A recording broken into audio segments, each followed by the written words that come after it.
Hey people, how you doing? Welcome to the Sports Therapy Association podcast, episode 162, recorded as always. Well, I say always, the last 2 weeks we've been recording on a Wednesday, but 98.52% of the time we are on a Tuesday. So if you listen to the podcast and you want to join us live and you want to ask the guests questions directly and hang out with the people in our live lounge, then it's generally a Tuesday. And next week will be a Tuesday.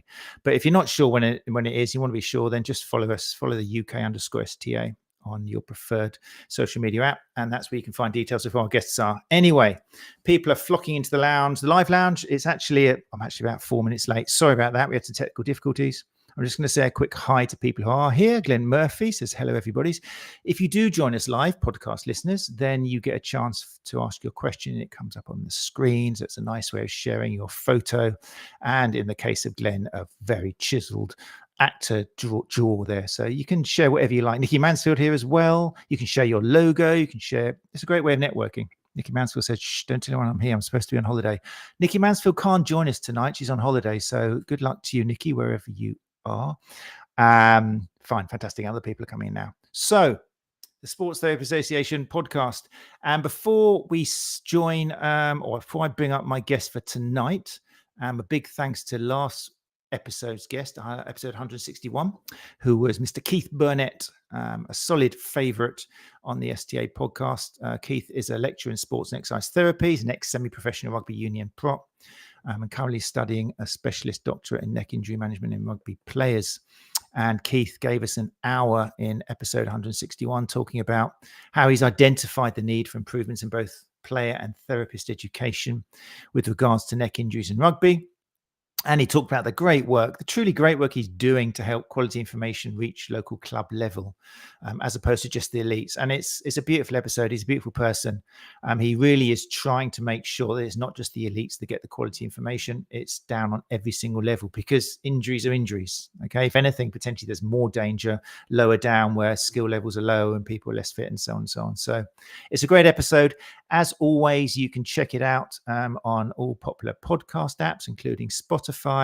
If you want to watch the video, and there is a little bit of descriptions and screenshots, then you can go along to YouTube, or you can also watch the video, which I embed as always at the STA162.co.uk, which is the Sports Therapy Association website. Okay, right. So we've had 2 episodes so far this month on rugby, and some of you will be pleased to know, the non-rugby affiliates, that we are shifting sport tonight. It's going to be all about tennis.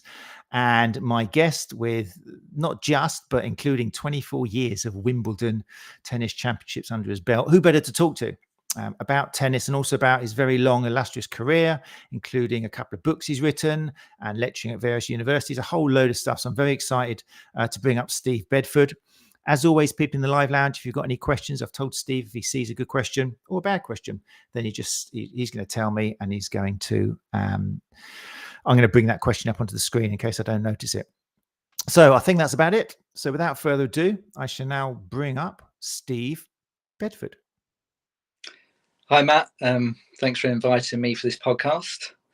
My pleasure. I'm sorry about the technical difficulties at the beginning, but we got here. It's okay. Yeah. We got here. So thanks very much. Great to see you. I know for some people they'll be pleased to move into tennis. We've had a couple of episodes now on rugby, which was great. But I've already had, people are funny on there. I've already had emails saying, "Oh, right, is the STA now just about rugby? Is it? We did 2 episodes on rugby, but the emails have come in suggesting that we're just obsessed with rugby now." Not the case at all. But thank you. I'm really looking forward to. I've got to put my hand up now and say I don't think I've ever played tennis. I definitely don't treat tennis players, maybe 1 or 2. So I'm really looking forward to educating myself as well. So where are you? What part of the country? And I've forgotten that. Where are you? Just so our listeners know. I'm sort of based in Bristol, where I live. Okay. Currently at my parents' house in Peterborough, which is where I grew up. Okay. And work-wise, I'm between London and Bristol. Brilliant. Okay. Yeah. But you spent a lot of time in Wimbledon. Out of those, you spent kind of a lot of months. The All England club, yeah. Excellent. And not just that, as we'll get into later on, but I'm excited actually, because looking at your history, I mean, people listen to the podcast, they can't see you, but you definitely don't look like you started back in 95. you explained to me it's a garden tan, but looking very healthy. Is Yeah. that testimony to your lifestyle and kind of working in the fitness industry, or is it just genetics? Well, yeah, I mean, I also do a lot of personal training, strength and conditioning. So I always think if you're asking other people to do things, you should at least be able to do it yourself. So I get a bit old. As I get older, it's a bit harder, but I'm still hanging in there. Oh, tell me about it. Yeah, I know all about that. But anyway, we're going to go back. We're going to travel back a little bit because I think it'll be inspirational for a few of our listeners, quite a few of our listeners, back to 95, if that's okay, which, believe it or not, was what, 28 years ago. 2 years ago. Yeah. That was before quite a lot of our listeners were even born. So there we go. We're going back there, people, in the olden days, as my two kids would say, because that's when you first qualified in Swedish Massage, which a lot of our listeners are. They've recently qualified. And I want to hear that journey from there back in 95 to where you are today with books under your belt, lecturing at universities. Back in 95, what is it that made you want to get into Swedish Massage? And did you have any idea back then you were going to kind of hang out with Roger Federer one day? Yeah, no, I didn't know. I didn't know how it was going to pan out. I had no idea at all. I was just waiting for. I had a lot of back pain growing up, especially through my later teens and early 20s, and I was involved in taekwondo quite a lot. And I was waiting for one of my classes to start, and I'd seen various people, chiropractors, osteopaths. I had injections in my spine, traction. I'd had everything. And just as I was waiting for a class to start, there was a guy at the gym who did sports massage. And he just said to me, look, you've let everybody else have a go. Why don't you let me have a go and see if I can help you? And I saw him, and it made such a difference. I said, look, you got to tell me where do you learn how to do this? And he gave me the details of a few courses. The sports massage one wasn't starting until later on. So I did the Swedish massage first, just because I was just dying to get started. So I did that course first. And then the following year, I went to a college and did sports massage. And it kind of all just started from there. And then I just got more and more hungrier for courses, wanted to learn as much as I could. Interesting. So like quite a few of our guests, you know, your desire to get into it came from issues yourself with your back. And we have a lot of people. Did you find, were you receiving treatment at the time? Did you find that it was helping you then? Is that what made you want to go into it? Yeah. As soon as he gave me a treatment, and it made such a difference at first one, I booked in with him again, and I had some regular treatments with him. And the difference it made compared to all of the other treatments I had, then that's where I just thought, you know, I thought it was some kind of magic at the time, because nobody had actually, they'd cracked me about, and I'd had traction and injections, but nobody had actually put their kind of hands on me and done any physical work. And I think that was the key. That was the big difference. And so I was just kind of, yeah, I just couldn't wait to get started then, because I thought if it's helped me that much, then I'm sure it can help a lot of other people. So I just, started studying as much as I could. That's really interesting. It's lovely to hear, because there is obviously so much debate. I mean, we live in that bubble, but there's debate about how effective is massage. Does massage actually make a difference? And the research shows it can help with anxiety and depression, but is it doing anything? Blah, blah, blah. But a lot of therapists get worried when they hear that, particularly on social media, but we forget that evidence-informed or evidence-based practice is not just going by the research, it's going by what the patient wants and what the patient feels as well. And in your case, you're a classic example of somebody who had tried other stuff, and this hands-on was helping you, you know. So it's great to hear and interesting. We've got some, just before you continue, I've got one person in the live lounge saying that the sync is out, and I've got one person saying it's okay. So based on an N equals 2 and a 50% success rate, I'm going to go with that's okay. I'm going to think that Glenn, statistically, it's you. I'm sorry, if 50% of the people are fine. If anyone else could just mention, then let me know. Anyway, so yeah, you went on to study loads of other stuff.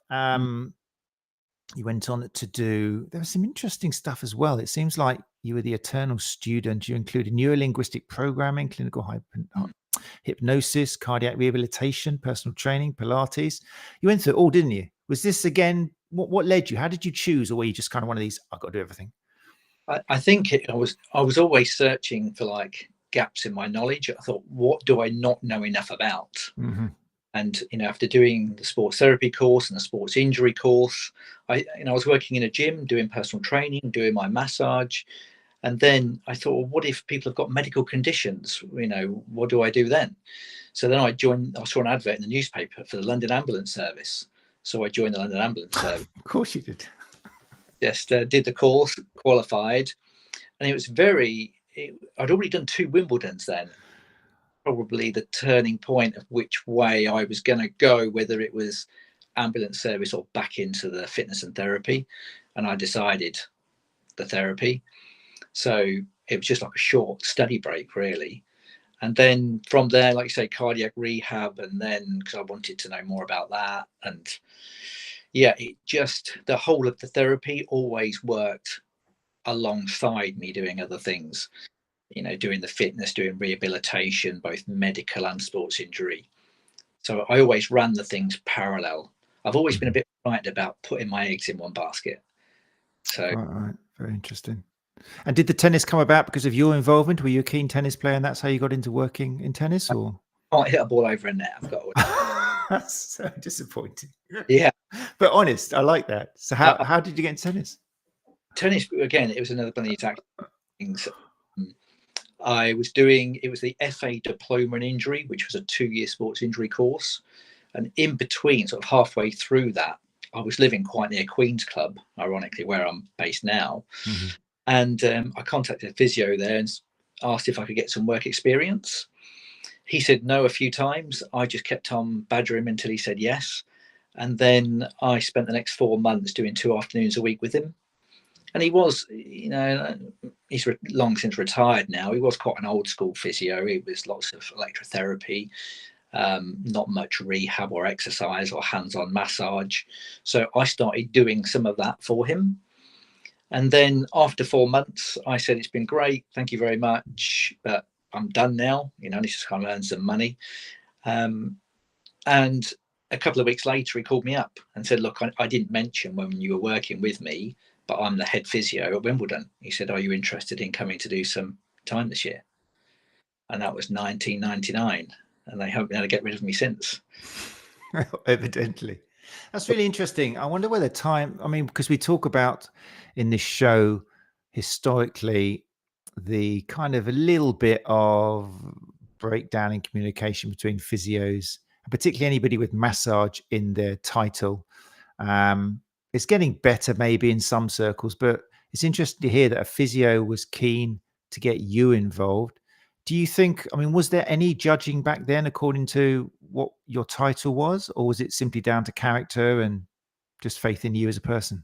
Yeah, I think when people have seen you work, it makes a bit of a difference. If they're just looking at a CV that maybe says massage on it or sports therapy, I think as they get to know you as a character and see you work, then I think that puts a different slant on things. But I heard somebody I worked with at the time he actually did 37 Wimbledons. He started back in the 80s, and he told me a story about 2 guys who'd been there years, and they used to wear these big, long white coats, and one of them would have a roll up in his mouth. Yeah, dropping on players' backs as he was rubbing the lotion in. Classic. So, but I think it's been around, the massage in professional tennis has been around since at least the sort of late 70s, early 80s. So it's been around for a while, but obviously the standard, and maybe those guys weren't even qualified at the time. Yeah. They had people I knew they wanted, and I knew the players wanted massage. So when I came in, the physios who were there were doing a bit of massage, but then I was probably one of the first people they brought in purely in that role.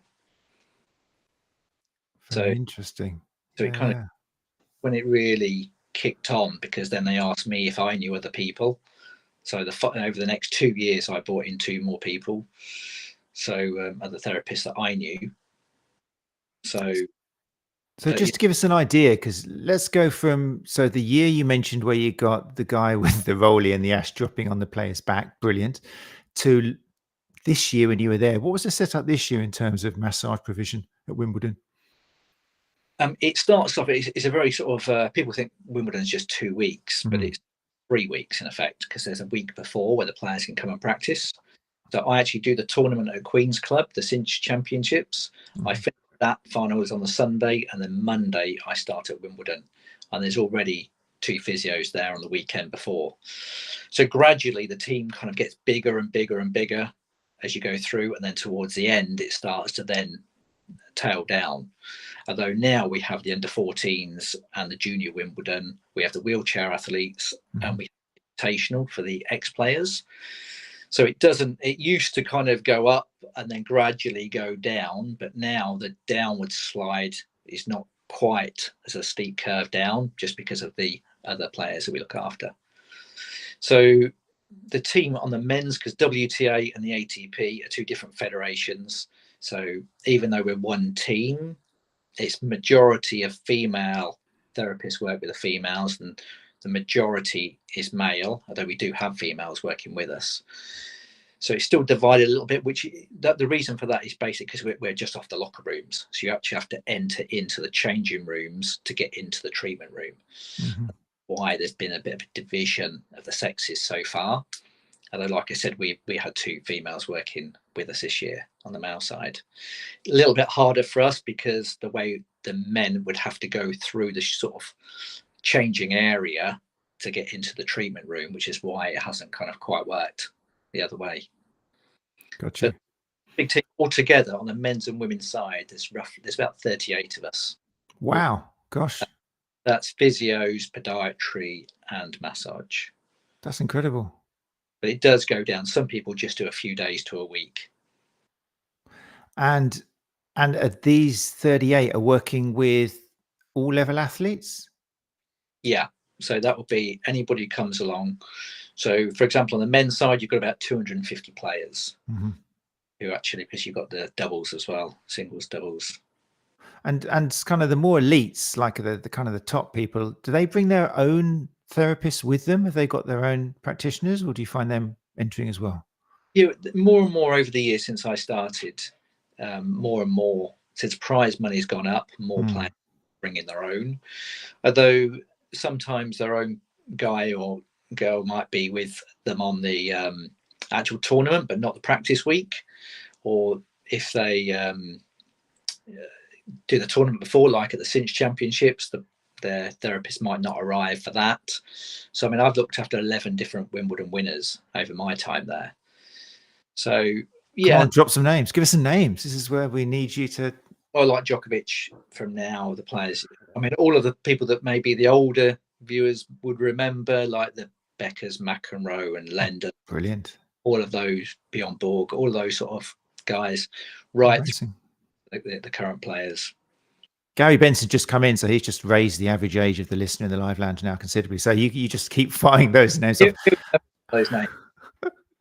Now that's incredible. So first of all, is it difficult? So if we've got people who are thinking, "Oh, I'd love to work in Wimbledon," is it tricky to get the gig, or what would you recommend to people if they do like the idea of this?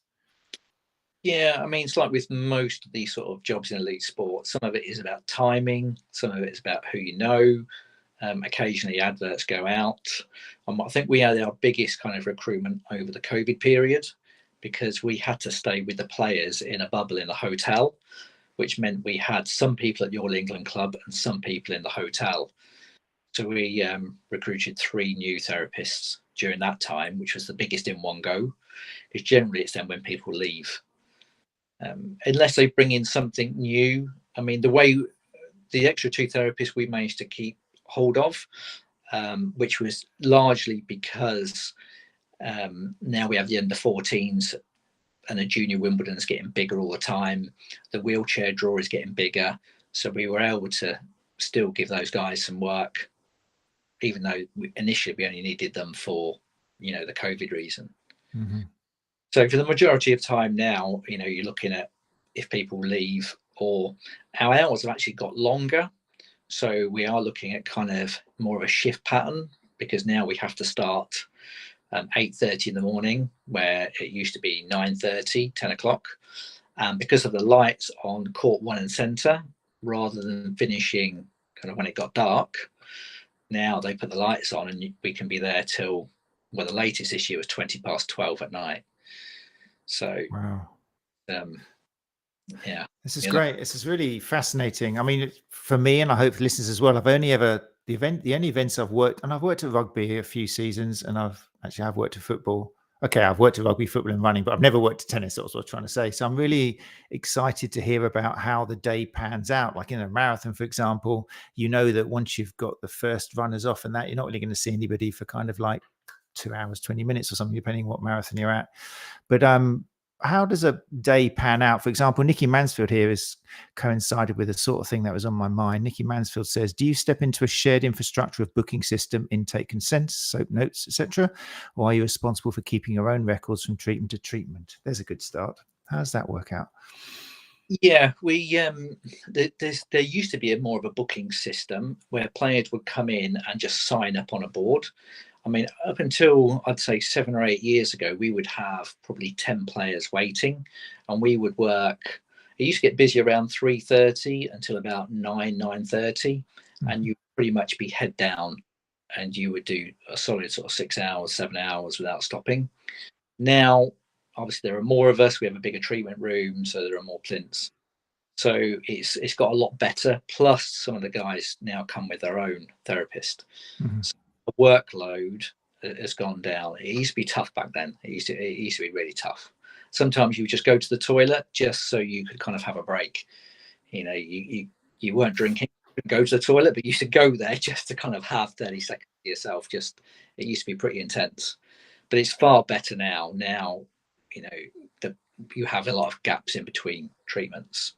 So when you see people coming to you, have they already done the consent and kind of like medical questionnaire with somebody else, and they're straight down, or do you have to ask them those questions and check that you're not going to, you know, that they're okay to continue? Yeah, I mean, some of it is by assumption, because if you're there playing in a tournament, then health-wise, then you know they're okay.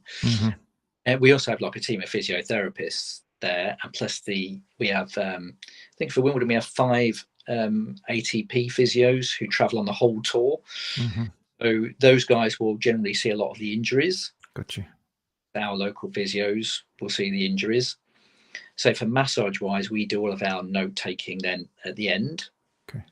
A lot of the players, you know, you've seen and spoke to prior to like that day, that tournament, that match, you know, we're in kind of a constant communication with them, really, because we probably, I mean, I'm not sure what the actual number is, but we don't see everybody. Some players never come in for any treatment unless they're in.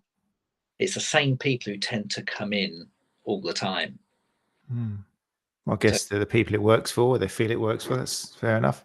I'm interested also in, because of only working with runners, like pre-event and post-event, pretty much. Well, post-event, maybe you're doing some shoulders and arms and neck if they've got a bit longer, but pre-event, it's all about the legs and the hips and the glutes sort of stuff. But I guess with tennis players, as far as I remember from tennis, there's quite a lot of upper body involvement as well. So you got quite a big job if someone comes in and says, yeah, get me ready.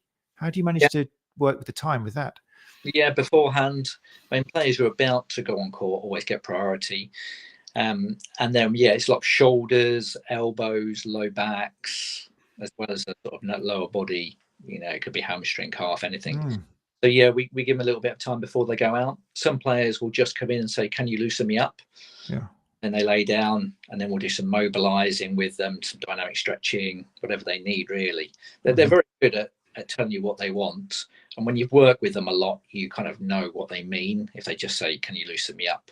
You know, you have a pretty good idea. So it could be massage based. It could be more mobility, dynamic stretching. Okay. Very interesting.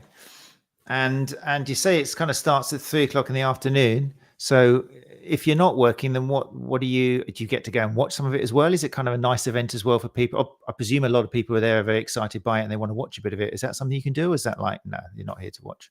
No, I mean, you can, but when it's towards more the end of the tournament, you can't go too far away. And we're not just sitting around doing nothing. There are still people coming in. It's just all busy at the same time.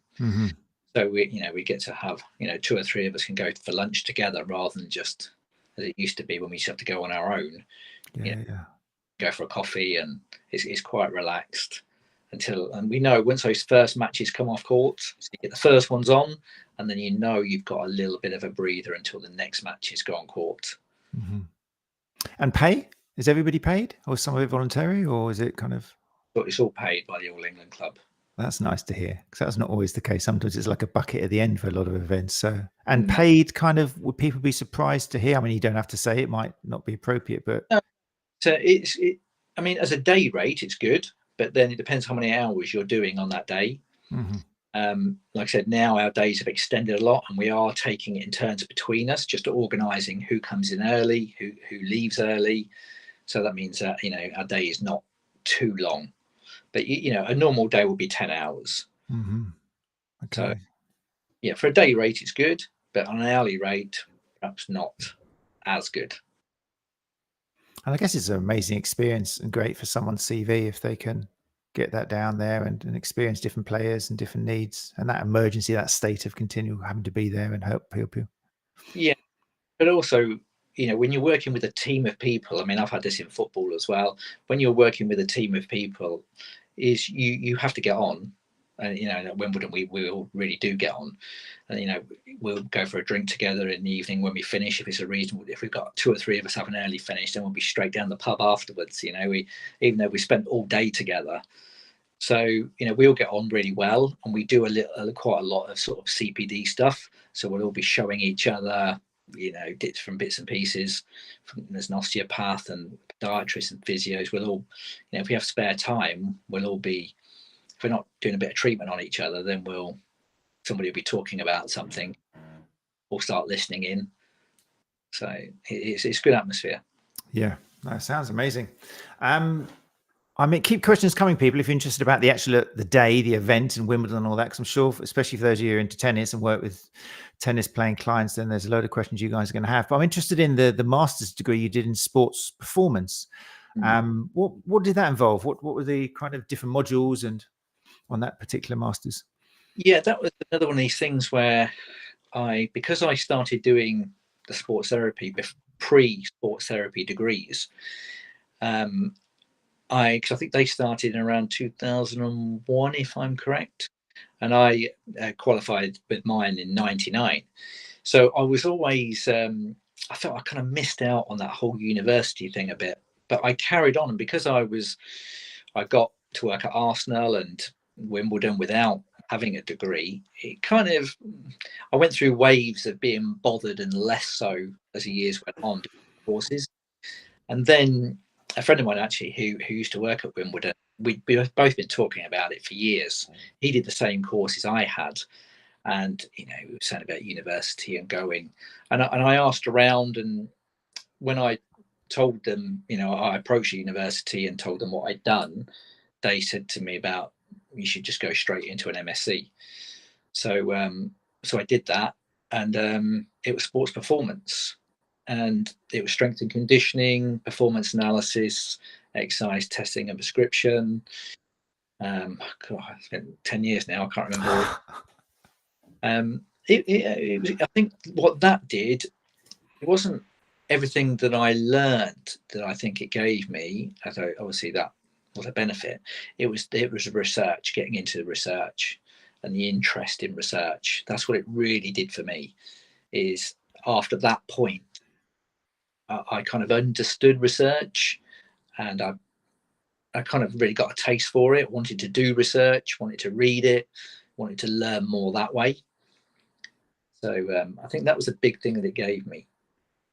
Excellent. And I guess that sparked on for you to eventually to write the couple of books, which we'll talk about in a second. And before we do that, I don't want to miss out. I'm not sure. I can't remember who AS Sports Therapy is, but AS Sports Therapy says, I was one of your sports massage students back in 2013 at the University of Bedfordshire. My first introduction to sports massage, still using all the skills. There you go. Do you know who AS Sports Therapy is? AS. I don't know AS. There we go. We're going to find out soon. I'm sure they'll put their name in the chat. Don't forget any names, so I would know the name. There we go. Oh, don't forget when the name comes up, even if you don't know them, you're gonna have to fake it, because otherwise it just shattered them. Okay, so just prepare for that. Yeah, that's really great to know. AS, give us your whole name, AS. That'd be good for Steve to know. So it's interesting. We talked about a little bit about this. Oh, here we go. Alexandra Let's just bring it up on the screen. Those of you listening to the podcast, this is why it's good to join live, because it's impulsive and you can put things up there. So Alexandra Sardinia. Oh, Yes. Alexandra, there we go. I There we go. remember. Sardinia. I'm not always great with names, but I'm great with faces. And then I do remember most people. It was a good time. I enjoyed it there, and I had a good group of students for the years I was there teaching massage. So Fantastic. I try and keep an eye if they're on LinkedIn or any other kind of site. I do see names pop up quite often. People I remember. It's interesting. We were talking just before we went live about kind of the changes in what sports massage now is. I think it was Gary. Actually, Gary is in the house, so Gary can correct me if I'm wrong, but it's around 2016, I think, or something, when this definition was made, this distinction between what massage is with level 3, and then when you moved up to level 4, and the idea that level 3 you could only work with definitely not injured tissue. They still call it dysfunctional tissue. And then if you're level 4, then you can move up to injuries and things, and then level 5 you could specialize in more stuff. But everything you taught beforehand was kind of old school, which is nice in a way, because although we're talking about sports massage, then back then you were teaching about, you were allowed to work with people with injuries, and the syllabi were much larger and you covered much more area these days. And it's worth making this distinction because it's something that comes up quite a lot on the show, where people are doing a modern massage diploma or something, level 3, and then they get tempted into working with injury, but the syllabus is much different than it used to be, much different. And you've got to stick with your scope, otherwise your insurance doesn't count and you can get yourself into terrible hot water. So I just thought I'd mention that because it is a theme that come up. Gary will write something in the comments now, just in case I've laid it out incorrectly. But let's move on to your books, Steve, if that's all right, because I'm very excited to hear about them. 2021 was the first one. Let's just bring it up as a screenshot here, so people listening in or watching YouTube can see it. It's a Sports and Performance Massage 2021. Something you always wanted to do, or tell me, how did that come about? It came about. I published the research papers, one in 2016 and one in 2018, and I'd started writing another one, which must have been about 2019, on massage, a systematic review on pre-competition massage, which was following on from my other two papers. And I'd written quite a bit, and then I think I'd written something about foam rolling for something else. I can't remember.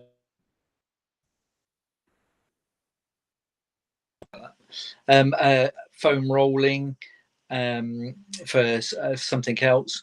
And then I was at a conference and I got talking to somebody there who was a publisher. And I just said, I know a couple of these people whose books you have here. And we just got talking, and I said, I've been writing a bit of stuff that I'm going to publish. And he asked me what I'd written, and I told him, and he said, would you consider turning it into a book? So again, it happened by accident. And then, so I did the book, and then I think I'd done about something like 60,000 words. And I said, I had he paid for all the photos. So it was all kind of ready to go. And then he emailed me one day and said, look, I'm really sorry. I'm not going to publish your book anymore. And so I was like, I've got sort of 60,000 words here. I've got a book. And so I just sat on it and did nothing with it for about 6 months and just tried to forget about it. And then I thought I should do something with this book. So I contacted a few publishers. Again, a couple said no. And then I got a yes. And they said, we like it, but would you add on a bit more? So I added on probably another 15,000 words, 20,000 words maybe. And then I got it published. But my main aim was to bring the research side across, especially for vocational students, because I always felt, coming from a vocational background myself, for my massage, the research side was something I felt I missed out on. And as I mentioned, doing the masters, it really kind of, I really enjoyed that side. So I wanted to write a book for students and for therapists who either didn't get the research or liked the research side of massage.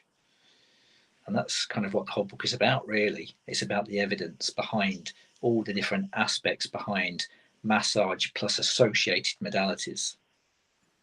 Excellent. Yeah, definitely. And it's nice to see, because it's 2021. You've mentioned this already with the extension of the scope of athletes at Wimbledon, that there's chapters in there talking about athletes with special requirements and pregnant athletes and those with disabilities. So it's great to hear that they're getting a mention as well, because more and more, thankfully, they are athletes that we should be considering, even though we have to treat them maybe in slightly different ways.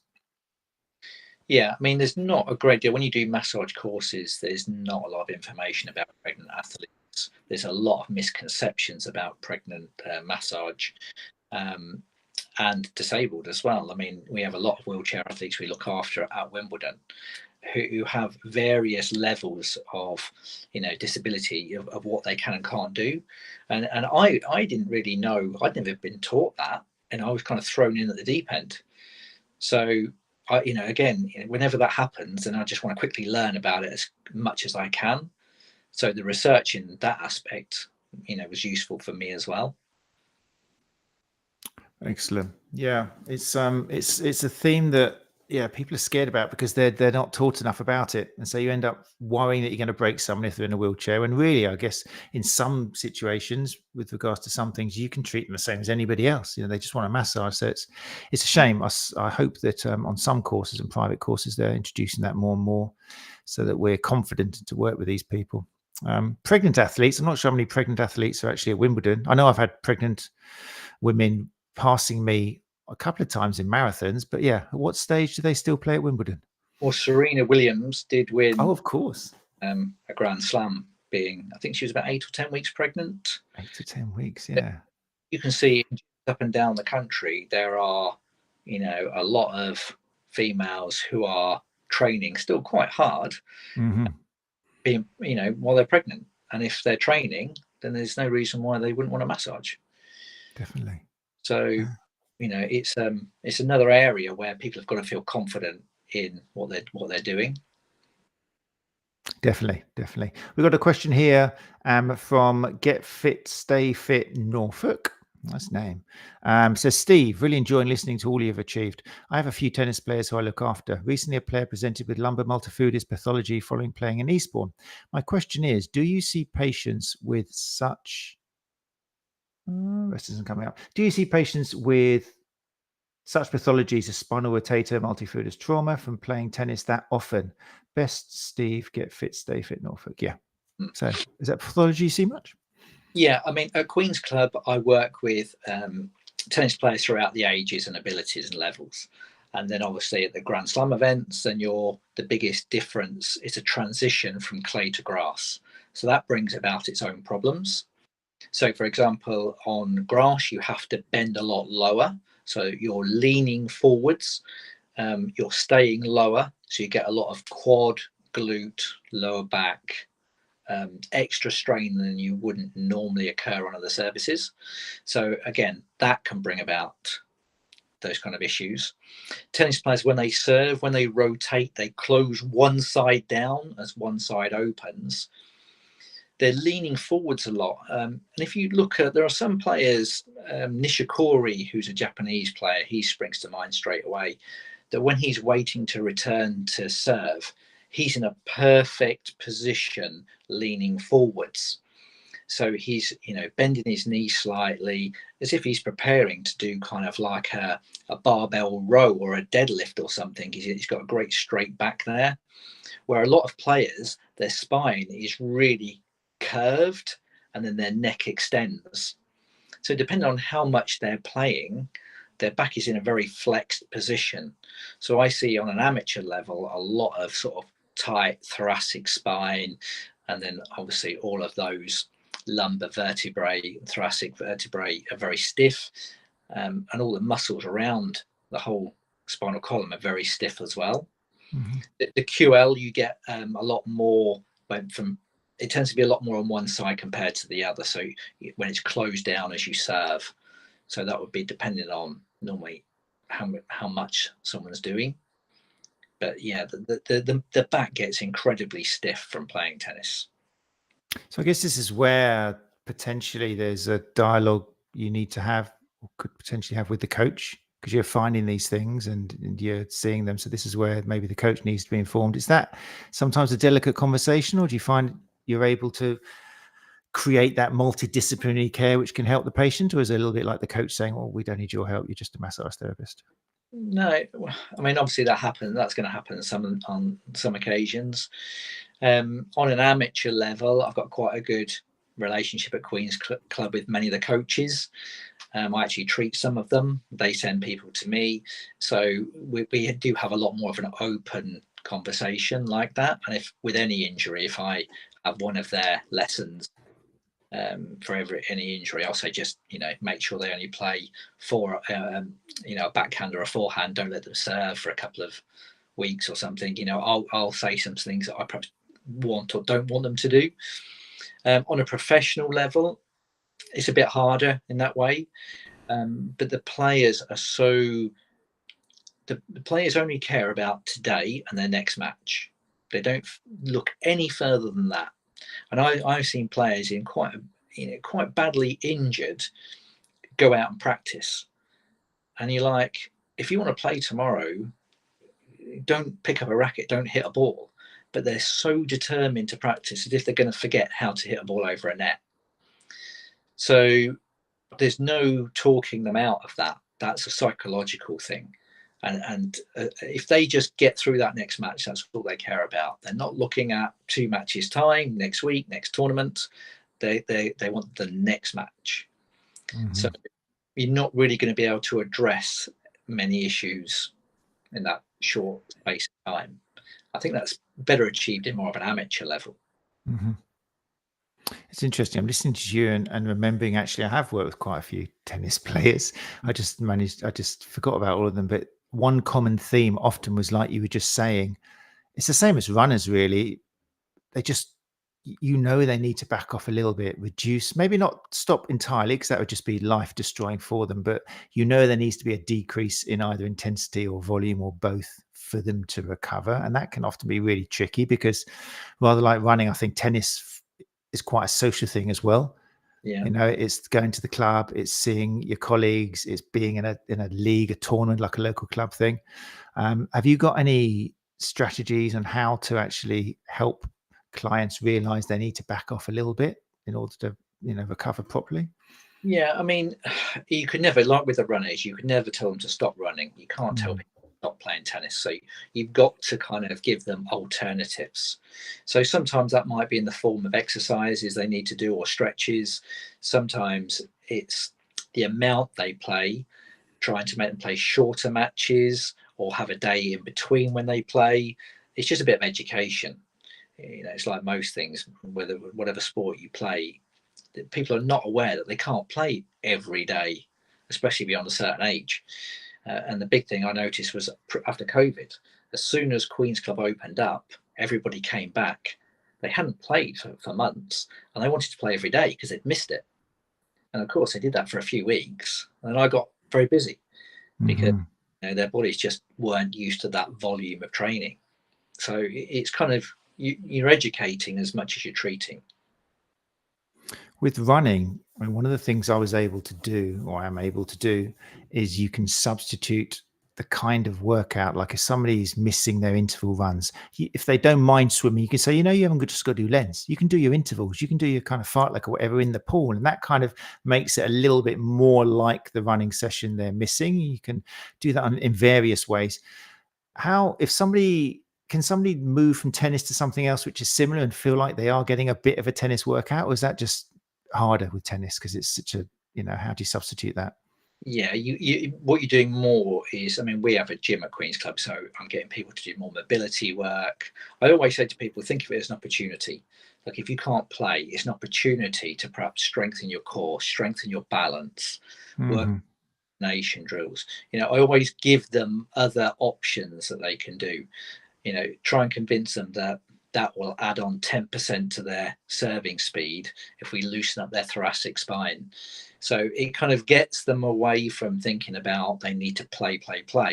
It's about when they come back, they'll be better than before they were either injured or had to have a layoff. Excellent. Brings us on nicely to second book, 2022. It's being up on the screen for people joining us live. So yeah, recovery from strenuous exercise.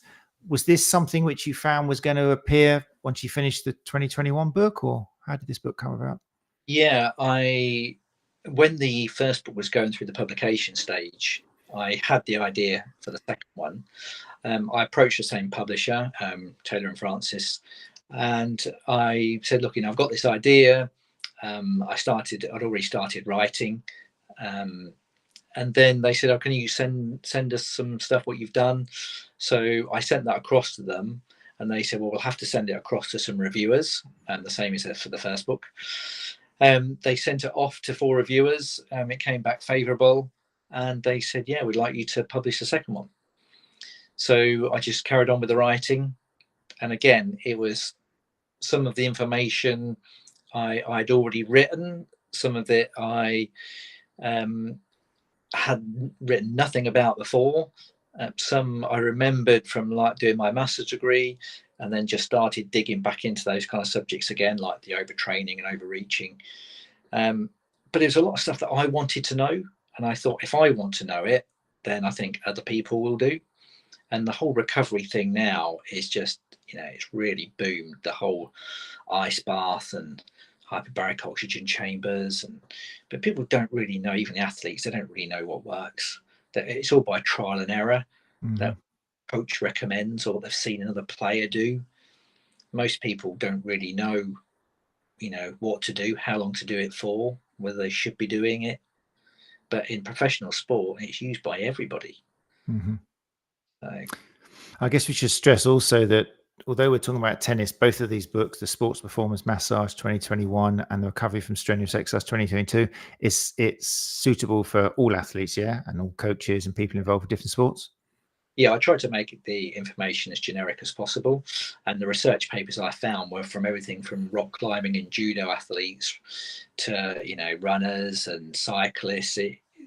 Whenever I found research papers on recovery, I was reading it, or on ice baths, and they use different subjects.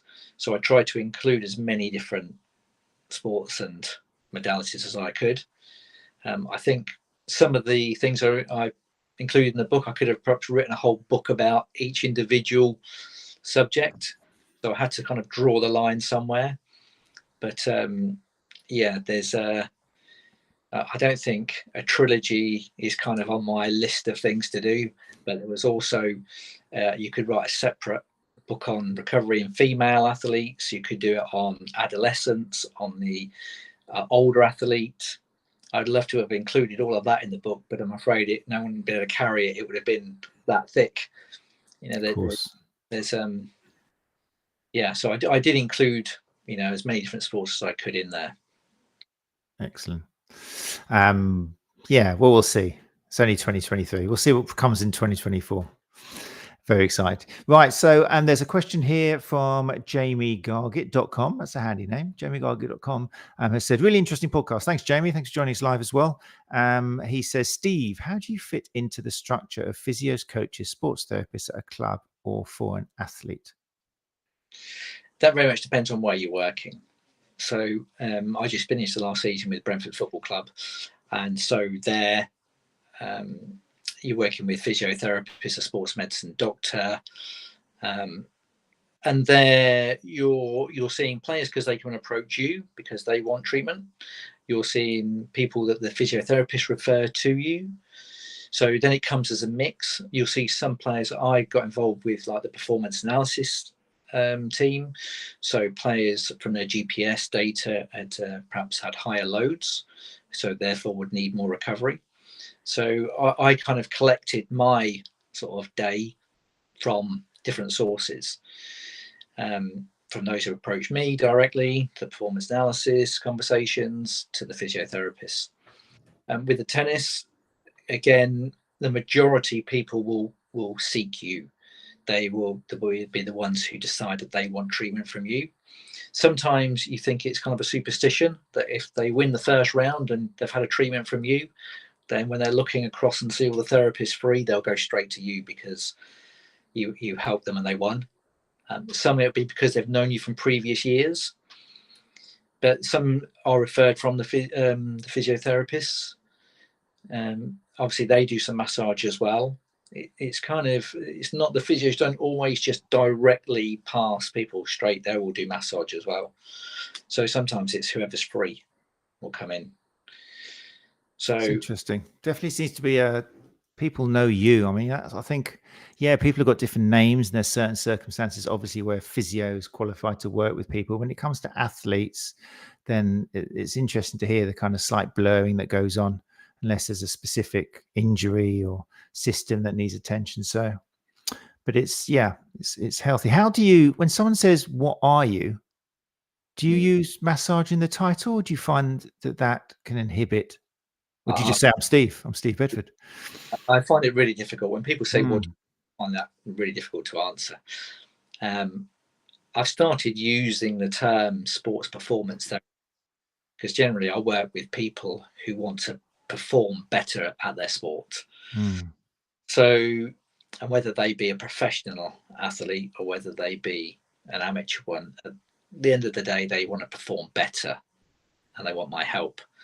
So, and because I do sort of fitness and strength and conditioning as well as rehabilitation and the hands-on, I try not to call myself a strength and conditioning coach or a sports therapist as such, or a sports massage therapist, or, you know, rehabilitation therapist. I just use sports performance therapist. But, you know, in effect, I guess I'm a sports therapist. If you want to kind of push me into my title, then I call myself. Yeah, it's interesting. A lot of people do struggle with what to call themselves, but yeah, no, it's good. I think I like it. Sports perform. I mean, that's what your master's is in. So, I mean, and it does manage to cover. But it's interesting that you've escalated higher and higher and ended up with masters, but it still sounds like you're very passionate about the hands-on and the massage. Yeah, I am. I mean, it's the thing that I started with, and it's the thing that I guess from a performance level I've had the most success with Wimbledon and Arsenal and Brentford. So I guess from a career perspective, and the book and the research papers, it's something I've always had success with, and I kind of still enjoy doing it now as much as I kind of ever have. So yeah, I'll always do hands-on work. So, but you know, it's a bit of massage, a bit of mobilizing, a bit of stretching, you know, a bit of rehab. It all kind of blurs and merges and part of a treatment, really. Very interesting. It's great. It's good to hear. Inspirational, I'm sure, for a lot of the listeners. Nikki Mansfield says, social media is full of people attacking the traditional claims that massage can help with sports performance and recovery. It's great to hear your books on those subjects are so evidence-based. Yeah, it's really healthy. And being 2020 and 2021, it's all right. No, 2021, 2022. Yeah. It's good. I mean, they are relevant. Things have changed since 10 years ago, as I'm sure kind of you've discovered yourself as well. So yeah, sounds like a good couple of books to get your hands on. And if people are interested in the books, then there's obviously you could go to Amazon, but you could also go to the website, which I shall put into the show notes. It's Steve Bedford performancetherapy.myshopify.com. Or like I say, if you want, I will put that link in the notes, and I think you can get your hands on the books and more. I see there's a muscle cramp in athletes, a little ebook as well. Yeah. And various other stuff as well. CBD hemp massage, there's loads of stuff on there. So definitely worth going along to that website. And if you want it signed, then all they got to do is contact you, I guess, Steve, isn't it? Yeah. I'm going to mention about the ebook because that, again, and for anybody else who's interested in writing, the self-publishing route I found was really good. I just, again, it was born about my frustration of people not knowing what caused muscular cramp, seeing such poor advice. So I just started reading loads of research and then writing it down. And so I started getting more and more and more. And then I thought, I'll just do a self-published book. I think it's about, something like 40, 50 pages, but it's surprisingly easy to do. And there's pros and cons of using a publisher. Obviously, you have copy editors and proofreaders, but it also comes with quite a lot of problems as well. And when you self-publish, you're kind of like the master of your own destiny. It can kind of look how you want it to look. And so for anybody who has an idea or something or a subject they're passionate about, I definitely recommend it as as a way of getting your kind of idea onto paper. No form of book, you make a lot of money, so you have to do it kind of partly for your own learning or for enjoyment or to have it out there. But yeah, it's definitely a good way to go. Very interesting. We haven't had anybody mention that before as well. So that's, yeah, take a look at what Steve has produced on the website. There's also some details of some courses as well. Is that something you're working on? Yeah, it's something to putting together at the moment. It's just about, for people who want to work with athletes, whether they be recreational or professional, it's just going over some of the skills that people have learned and how they fit into, sports people, like professional and good amateurs. So I kind of broke some chapters down from the book, and I'm working on the second book to do the same on recovery, just so people get a better understanding of each individual subject. Because when you do any massage course, you've got limited time devoted to each subject. So for the first book, it's just about going into a bit more detail, some more options, more variations, and about what I found over the last 20 so many years in sport is about what I found that works and what doesn't really work and what people like and they don't like. So I've tried to break them down. So they'll be coming out later this year. And then the recovery, that'll be out for next year, the courses. Excellent. So yeah, so people, you can keep an eye on that website. Again, it's Steve Bedford Performance Therapy.myshopify.com. But I will put a link to it in the show notes. And also people can follow you on Instagram. We've got a Steve Bedford PT. And then on Facebook as well, Steve Bedford Performance Therapist, if people are interested and want to follow what you're up to. Plans for the rest of the year, Steve? That's when I'll be back. Queens will start getting busier from September, so I'll be there. I may go back into doing a bit more lecturing again. You never know. That's what I like about being self-employed and why I don't like being full-time employed anywhere, because you never know what's around the corner. What opportunity I still look forward to that now, and that's quite nice. You've got to be, somebody gave me a good bit of advice a long time ago about being self-employed. They said that when you're self-employed, you spend all of your time trying to fill your diary. And when it's full, you spend all of your time trying to empty it. I like it. Very so nice. Kind of even now August is a quiet month for me. And sometimes you think, oh God, I hope this is going to pick up again in September. But now I've kind of learned to enjoy the quiet time a little bit, because at some point it's going to start really building up again. Excellent. Yeah, good advice there. People out there who are self-employed. Yeah, great. Love it. And of course, you've got loads of skills you developed over the years, where one could become a little bit more popular, flavor of the month, another one could change the next month to come. So yeah, great to hear. Right, look, it's 9:02. That flew by, that hour. Thank you, everybody, for joining us in the live lounge. Some great questions. Thank you, Jamie and Nikki and other people who asked questions. And of course, thank you to Steve again for joining us for the hour. If you are interested in joining us live, if you're listening to this podcast, which I will upload in the next couple of days, if you're thinking, I want to be there live, I want to ask questions to guests as well, then we will be back next Tuesday, which is August the 29th. And we're going to move from tennis to women's football, which is rather topical at the moment, isn't it? But we're going to be talking with somebody who's actually spent time with the ladies football team. Michelle Lyons is going to be with us. And that's going to be a fascinating episode for everybody, but especially if you're interested in working with female athletes or female football players. And that will be live, recorded live as always, 8 o'clock next Tuesday on the Sports Therapy Association YouTube channel. But for now, thanks once again, Steve. Appreciate your time. Thank you. And yeah, take care, people. And we'll see you very soon. Bye-bye.